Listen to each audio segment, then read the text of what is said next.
3월 17일 오늘의 골방 말씀입니다. 기도하겠습니다. 사랑하는 주님 앞에 나와 기도하오니 주의 뜻과 주의 말씀대로 우리가 이 땅에 선한 싸움을 싸워 살기 원합니다.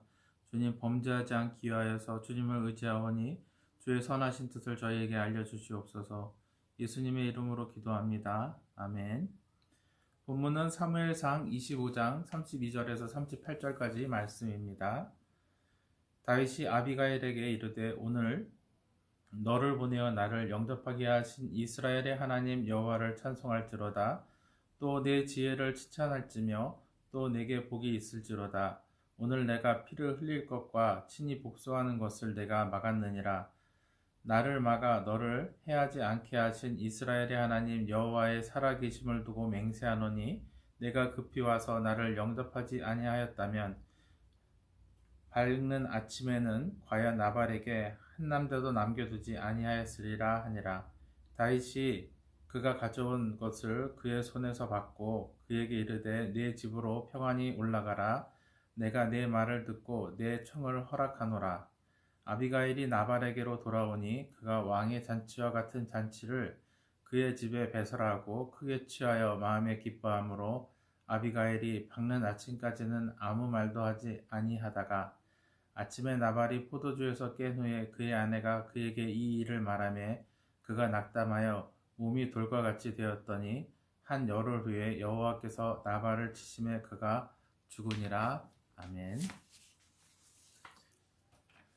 사사로운 복수가 심판의 권한을 가진 왕이 해서는 안 될 일이라는 아비가일의 권고를 들은 후에 다윗은 하나님을 찬송합니다.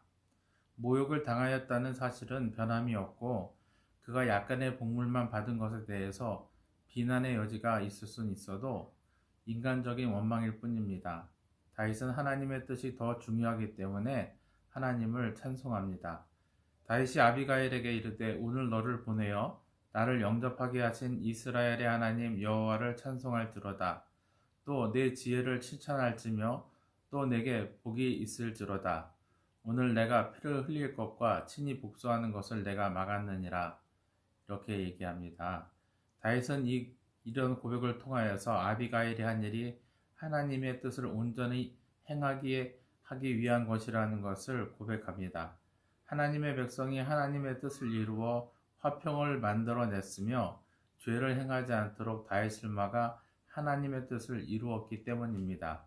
다윗은 자신을 따르는 이들에게 책잡힐 수도 있는 일이지만 하나님의 뜻을 따르기로 하였습니다. 실제로 다윗의 이런 태도는 후에 문제가 되어서 인간적인 어려움을 겪기도 해요.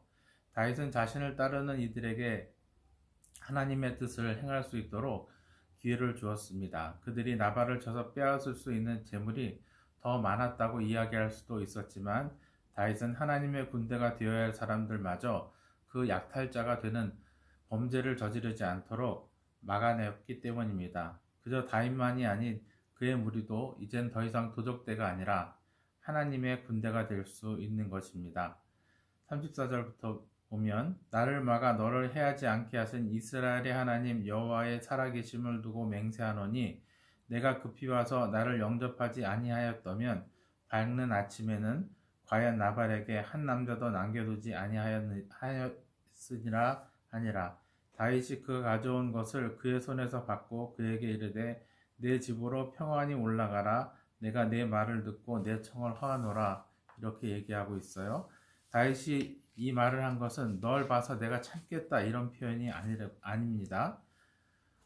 너를 만나지 못했더라면 내가 기필코 죄를 지었고 내 무리도 그렇게 했을 것이다 라는 것이지요. 그들은 아비가일의 권고와 화해를 받아들임을 통하여서 삶의 변화를 이루어낸 것입니다. 그러나 아비가일의 권고에도 변화가 없는 사람이 있었습니다. 그녀의 남편은 자신의 부를 즐기면서 하나님께서 그에게 맡기신 일들은 행하지 않았습니다. 아비가일이 나발에게 돌아오니 그가 왕의 잔치와 같은 잔치를 그의 집에 배설하고 크게 취하여 마음이 기뻐하므로 아비가일이 밝는 아침까지는 아무 말도 하지 아니하다가 그의 재산은 왕과 같이 연락하는 데 사용하였을 뿐입니다. 그저 자신을 자랑하고 먹고 노는 데 소진하였지요. 하나님을 섬기고 이웃을 돌보는 데는 아무런 도움을 주지 않았습니다. 그저 자신의 것을 채워가며 누릴 뿐입니다. 그래서 아내의 이야기를 들었을 때 그는 심판을 받게 될 수밖에 없었습니다. 아침에 나발이 포도주에서 깬 후에 그의 아내가 그에게 이 일을 말하며 그가 낙담하여 몸이 돌과 같이 되었다 이렇게 되어 있습니다. 잔치를 하는 동안에 그는 자신의 아내에게 신경을 쓰지도 않았습니다. 아내가 있든 말든 아무 상관이 없었지요. 그냥 아내가 돌아왔어도 몰랐습니다. 다만 그가 한 일이라고는 도움을 요청하는 이들과 그가 도와야 될 사람들을 돕지 않고 자신을 위해 즐긴 것 뿐입니다. 하나님은 선을 행하지 않는 것, 사랑하지 않는 것이 죄라고 분명하게 말씀하십니다. 그래서 심판하시고 그의 생명을 거두어 가시지요. 한 열흘 후에 여호와께서 나발을 치심에 그가 죽으니라 이렇게 되어 있지요. 아비가일의 이야기를 들은 나발은 크게 낙심하여서 몸이 굳어졌다고 합니다. 아마도 쓰러져서 사지를 움직이지 못하게 된 것 같아요. 그리고 한 열흘이 지나자 그는 결국 죽고 맙니다. 성경은 이것이 하나님의 심판이라고 얘기하고 다윗의 복수라고는 말하지 않습니다. 더 중요한 것은 하나님께서 그의 생명을 거두어가신 이유가 분명하다는 것입니다. 이 이야기는 신약에 나오는 거지 나사로의 이야기와 비슷한 맥락을 가지고 있습니다. 부자는 자기 집 문 앞에 있는 거지 나사로를 쳐다보지도 않았고 돕지도 않았습니다.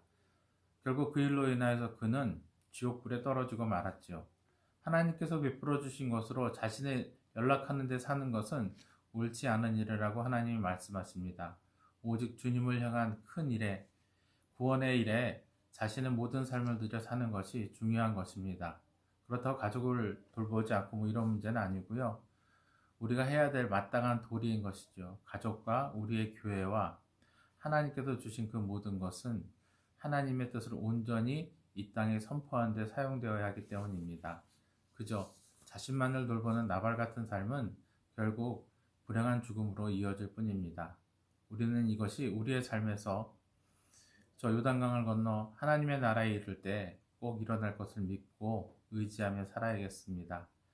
그러므로 오늘도 주님의 구원의 일을 선포하고 화해의 메신저가 되는 저와 여러분이 되시기를 간절한 마음으로 기도합니다. 기도하겠습니다. 사랑하는 하나님 아버지, 주님 앞에 나와 기도하오니 주여, 저희가 주의 말씀을 들어 깨달아 온전하여지고 화가 사라지고 하나님 앞에 평화로움이 있으며 주님께서 베푸신 모든 것을 이웃과 함께 나누며 살 수 있게 하여 주시옵소서.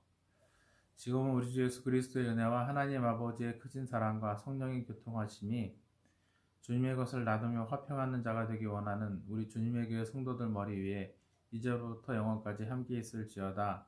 아멘.